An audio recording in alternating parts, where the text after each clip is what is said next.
खुशखबर खुशखबर खुशखबर. रिदान jewellers आणत आहे आपल्यासाठी लकी ड्रॉद्वारे सोन्याचे दागिने बक्षीस म्हणून मिळवण्याची अविश्वसनीय संधी. ही योजना फक्त 10 महिन्यांसाठी राहील. या योजनेमध्ये 100 सभासद असतील. प्रत्येक महिन्यामध्ये एक चिठ्ठी लकी ड्रॉद्वारे आपल्या सर्वांसमोर काढण्यात येईल. ज्या सभासदाची चिठ्ठी निघाली त्यांनी त्यापुढे कोणतेही हप्ते भरायचे नाहीत.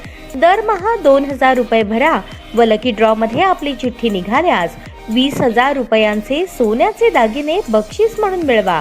दरमहा 3000 रुपये भरा व लकी ड्रॉ मध्ये आपली चिठ्ठी निघाल्यास 30,000 रुपयांचे सोन्याचे दागिने बक्षीस म्हणून मिळवा.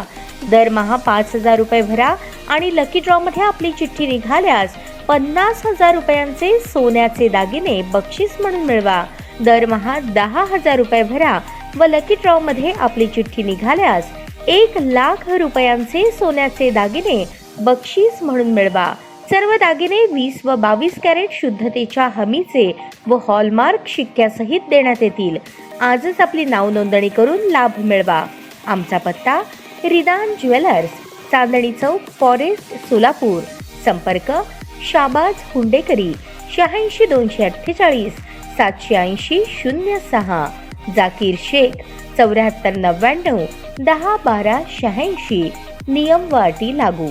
महाराष्ट्र विधानसभा निवडणुकीत भाजपा, राष्ट्रवादी अजित पवार गट, शिवसेना एकनाथ शिंदे गट या महायुतीला स्पष्ट बहुमत मिळालं आणि राज्यात पुन्हा एकदा महायुतीचं सरकार स्थापन झालं. शिवसेना आणि राष्ट्रवादी पक्षात पडलेल्या फुटीनंतर ही पहिलीच निवडणूक असल्याने या निवडणुकीकडे संपूर्ण राज्याचे लक्ष लागले होते. या निवडणुकीमध्ये मतदारांनी महायुतीच्या बाजूने कौल दिला. त्यानंतर 5 डिसेंबरला नव्या मंत्रिमंडळाचा शपथविधी पार पडला. देवेंद्र फडणवीस यांनी मुख्यमंत्री पदाची तर एकनाथ शिंदे आणि अजित पवार यांनी उपमुख्यमंत्री पदाची शपथ घेतली. त्यानंतर रविवारी 15 डिसेंबर रोजी नागपूर हिवाळी अधिवेशनाच्या पूर्वसंध्येला नागपूर येथील राजभवन येथे 39 मंत्र्यांनी मंत्रीपदाची शपथ घेतली. यामध्ये राष्ट्रवादी अजित पवार गटाच्या 9 मंत्र्यांनी शपथ घेतली. दरम्यान राष्ट्रवादी काँग्रेस पार्टी अजित पवार गटाच्या वतीनं हसन मुश्रीफ, नरहरी झिरवळ, दत्तात्रय भरणे यांनी नागपूर येथे पार पडलेल्या या शपथविधी सोहळ्यात मंत्रीपदाची शपथ घेतली. शपथविधीनंतर सोलापूर शहर काँग्रेस पार्टीच्या पदाधिकाऱ्यांच्या वतीने नूतन कॅबिनेट मंत्री हसन मुश्रीफ, नरहरी झिरवळ, दत्तात्रय भरणे यांना सोलापूर शहर जिल्हा राष्ट्रवादी काँग्रेस पार्टीचे शहर जिल्हाध्यक्ष संतोष पवार, प्रदेश उपाध्यक्ष तथा जिल्हा नियोजन समितीचे विशेष निमंत्रित सदस्य किसन जाधव, माजी परिवहन समिती सभापती आनंद मुस्तारे, ज्येष्ठ नेते हेमंत चौधरी, प्रांतिक सदस्य महेश निकंबे, व्हीजेएनटी सेलचे रुपेश भोसले, प्रदेश युवक सरचिटणीस चेतन नागेश गायकवाड, सामाजिक न्याय विभाग कार्याध्यक्ष अनिल बनसोडे, शहर मध्य विधानसभा अध्यक्ष अल्मेराज आबादीराजे, सोशल मीडिया कार्याध्यक्ष सोमनाथ शिंदे, हुलगप्पा शासम, शहर संघटक माणिक कांबळे, लखन जाधव आदींच्या उपस्थितीत अक्कलकोट निवासी ब्रह्मांड नायक श्री स्वामी समर्थ महाराज यांची प्रतिमा आणि प्रसाद देऊन त्यांचा सत्कार करून त्यांना शुभेच्छा देण्यात आल्या. महायुती सरकारमध्ये राष्ट्रवादीचे सर्वेसर्वा उपमुख्यमंत्री अजित पवार यांनी लोककल्याणार्थ घेतलेल्या निर्णयामुळेच महायुती सरकारला स्पष्ट बहुमत मिळाले असून येणाऱ्या काळात उपमुख्यमंत्री अजित पवार यांच्या नेतृत्वाखाली महाराष्ट्र राज्याचा सर्वांगीण विकास होईल यासाठी आम्ही कटिबद्ध आहोत. सोलापूर शहर जिल्ह्याच्या विकासासाठी नेहमी सहकार्याची भावना असल्याचे यावेळी नूतन कॅबिनेट मंत्री हसन मुश्रीफ, नरहरी झिरवळ आणि दत्तात्रय भरणे यांनी यावेळी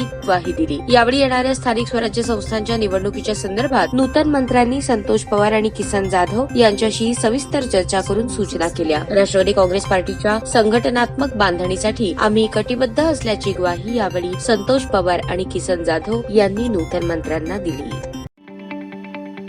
ताज्या बातम्या पाहण्यासाठी प्राईम महाराष्ट्र न्यूज चॅनलला सबस्क्राईब करा.